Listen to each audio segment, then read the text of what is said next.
Humiga siya sa tabi ng anak na dalagita at yumakap naman si Marimar sa kanya. I'm sorry anak, hindi dapat ito nangyari sa atin. Bulong na sabi ni Alfredo sa dalaga. Okay lang yun. Nag-enjoy naman ako eh. Hindi ka ba nag-enjoy dad? Tanong niya. Sabay idinantay ang paa sa hita ng ama. Ang bata mo pa Maricar. Para maranasan ang mga ganitong bagay. Wika ng ama sa anak.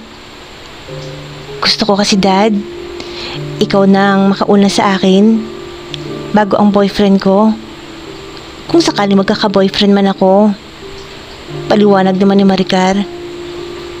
Hindi nakaimik si Alfredo sa tinura ng kanyang anak. Alam mo dad, nung 11 years old pa lang ako, pangarap ko talaga na ikaw ang makauna sa akin. Kasi mabait ka. Pagamat katatapos lamang nilang magsalo sa napakainit na sandali, muli na namang nagiinit ang katawan ni Alfredo dahil sa sinabing iyon ni Maricar. At nararamdaman ni Maricar ang ganun. Kaya walang salitang pinasaya niya si Alfredo.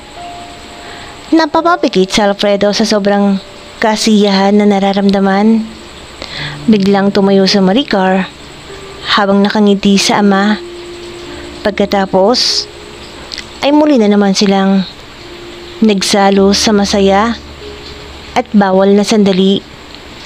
At sa pagkakataong ito, si Maricar ang nagtatrabaho. Damang-dama ni Alfredo na unti-unti nang nagsasanib ang kanilang katawan ni Maricar.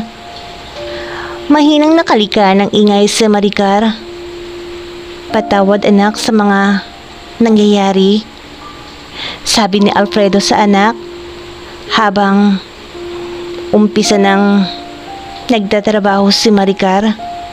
Wala yun dad. Ang mahalaga, kapwa tayo masaya sa ginagawa natin ngayon.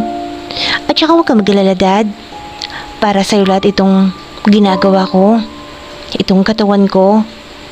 Hindi ko to ibibigay. Kahit kanino mang lalaki. Sambit ni Maricar sa kanyang ama habang pikit ang mga mata nitong nagtatrabaho. Halos hindi makapaniwala si Alfredo sa ginagawa ni Maricar sa kanya. Maricar, saan mo ba natutunan ang mga ganito? Curious na tanong ni Alfredo. Napapanood ko dad sa cellphone. May mga sensitibong pelikula akong pinapanood doon kapag wala kaming klase.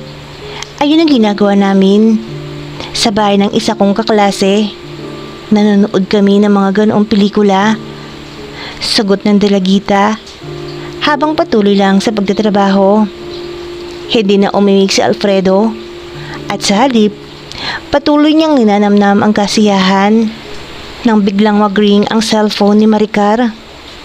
Hello? Sabi ni Maricar habang kinakausap ang nasa kabilang linya.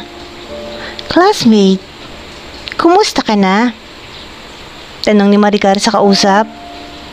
Pinagmamasdan lang ni Maricar ang kanyang ama habang patuloy sa pagtatrabaho at kinakausap ang nasa kabilang linya.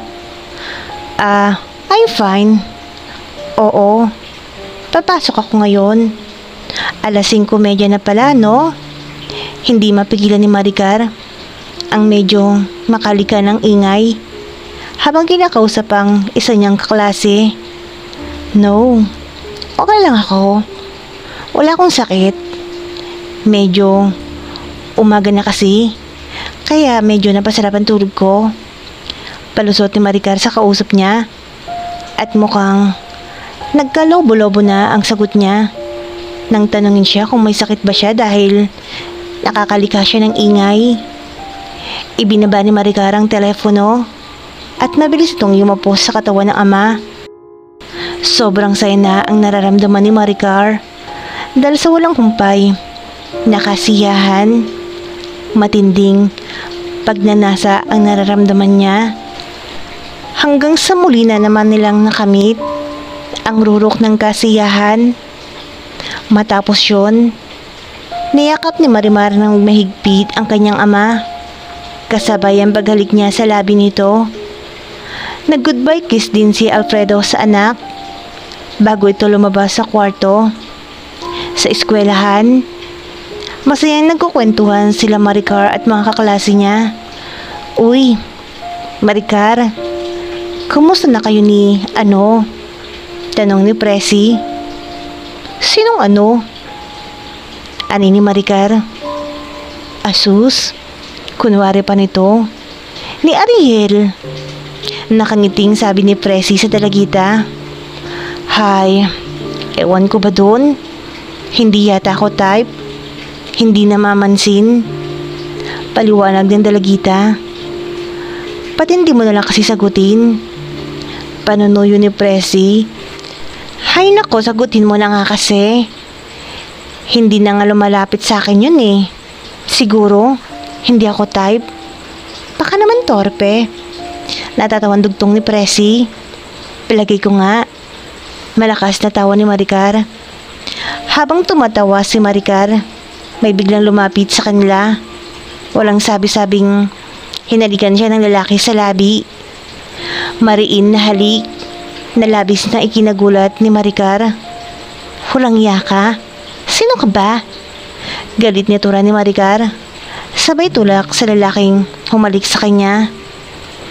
Biglang nanlaki ang mga mata ng dalagita nang makita niyang si Arnel ang humalik sa kanya. Bastos! Galit na sigaw ni Maricar. Kitang-kita sa mukha nito na namula siya sa tindi ng galit. Natatawa namang pang-asar na wika ni Arnel. Sa susunod, kung magsasalita ka na torpe ako, siguraduhin mong wala ko sa tabi mo.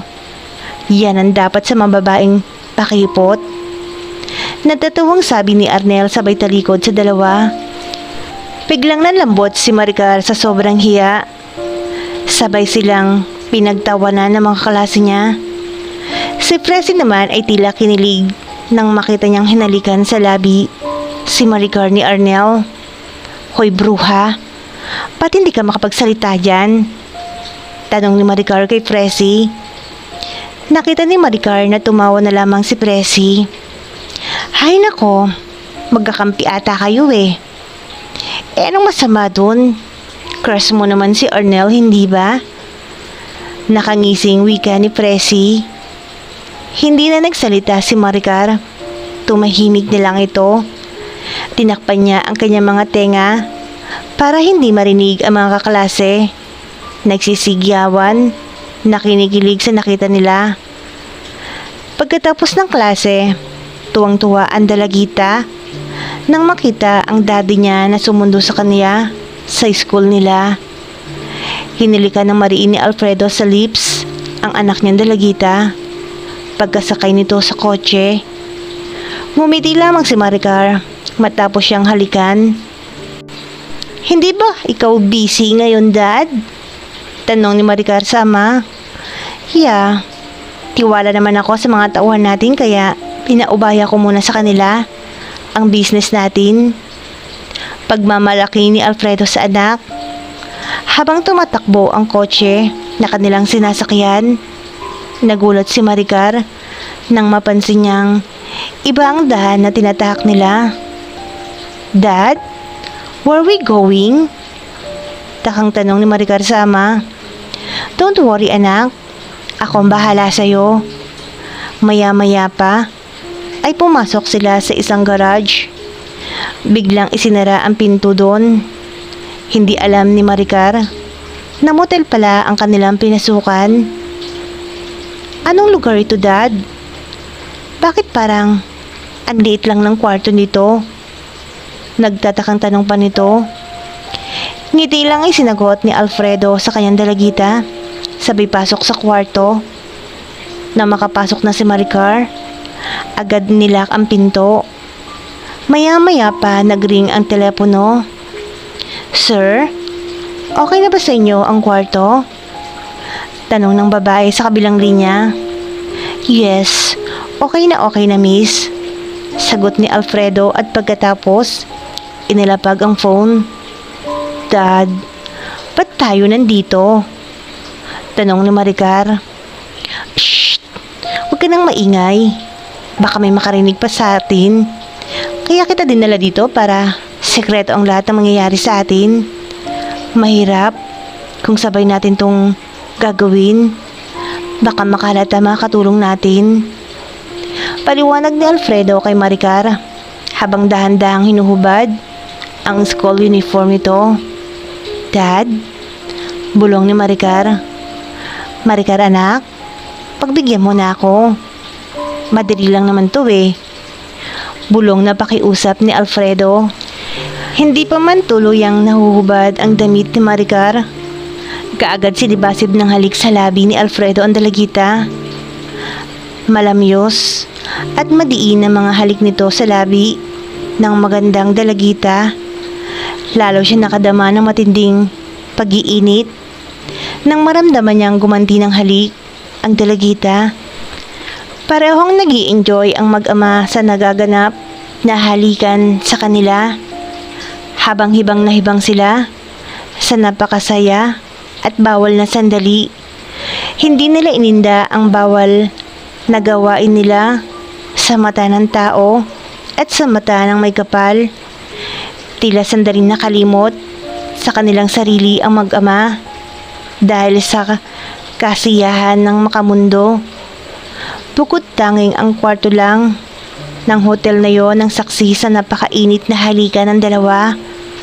Malayang malaya ang dalawa dahil sila lamang ang nasa loob na nasabing kwarto. Nakatayo sila habang naghahalikan. Ang gandang pagmasdan ni Maricar. Napakaganda mo, Maricar. Hindi ako magsasawa sa katawan mo. Ang ganda-ganda. Ang kurba-kurba ng katawan mo.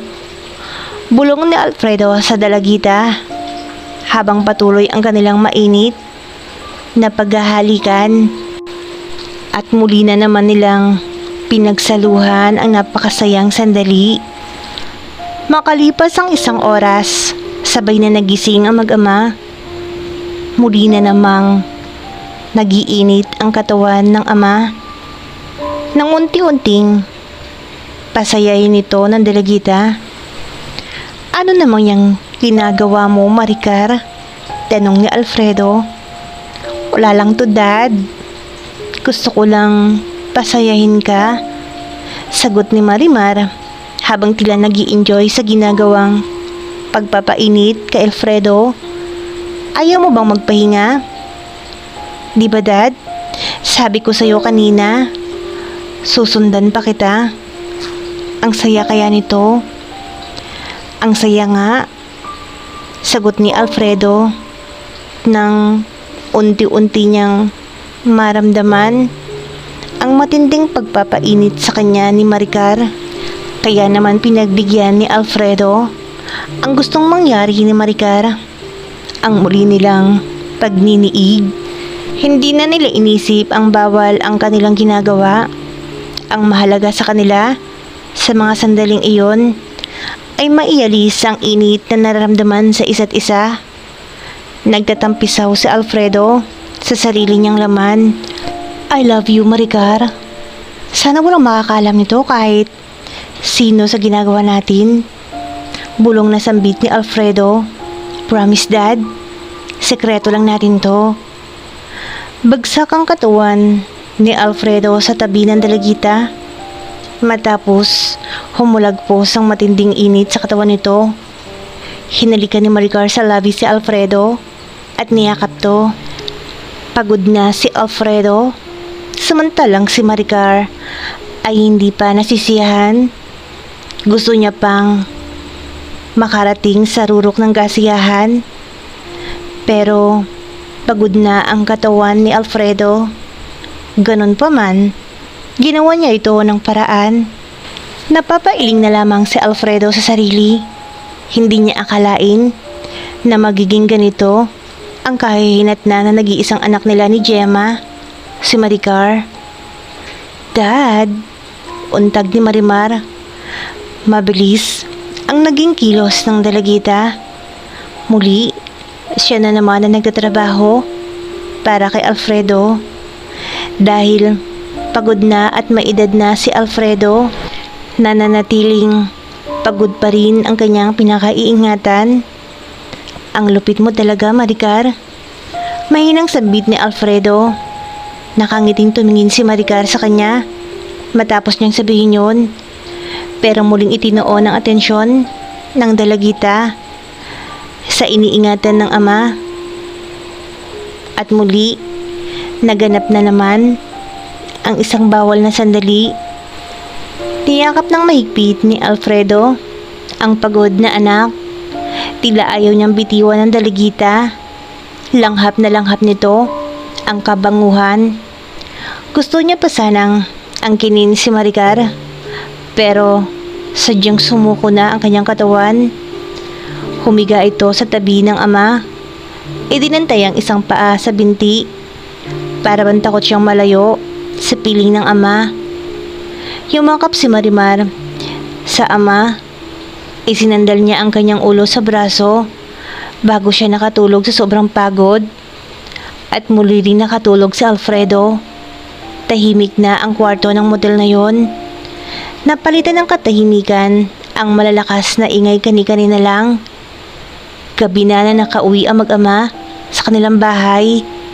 Hindi na sila naghapunan dahil sabay na itong nakatulog, bunga ng matinding pagod.